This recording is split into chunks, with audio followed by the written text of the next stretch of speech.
Kuya, musta naman yung pakiramdam mo? Medyo, ayun, siya rin nagpagaling sa akin nung mga manidang cut na ako.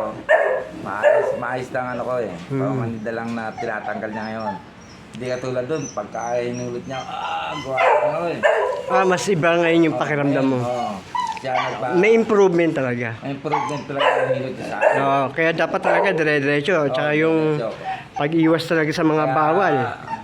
Friday na naman. Friday. naman namin. Oo, para dire-diretso yung matanggal lang ano. Oo, yung flow ng dugo mo sa Maayos, katawan maging maayos. Mm. Kasi mahirap ang may nararamdaman. Mas lalo na pag Oo, nakatanda tayo. Wala.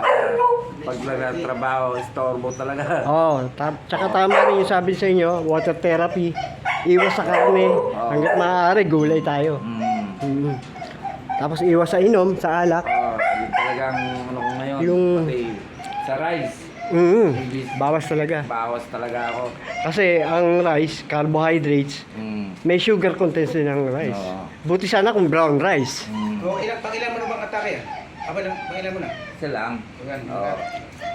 Kaya buti nga, pag attack tayo, ano lang, kaya na exercise ako, lakad. Tapos nung maalo nga siya, yun. Pamasa daw sa kanya, yun. Therapy talaga ang kailangan dyan, kuya. Therapy, Oo.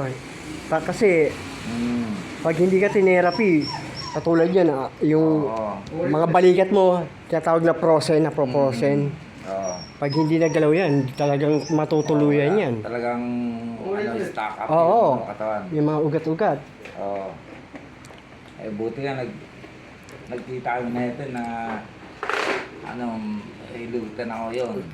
Pero, Na-improve yun na yung masad sa minasahe na kita dati bago ka ano, di ba? Oo, bago Hindi ka pa na-stroke, namisahe kita doon sa ano. Oo, Saan ba yun? C5. C5. Tapos nung naitaw kayo, tapos ano yun, talagang stack up yung pa ako nun.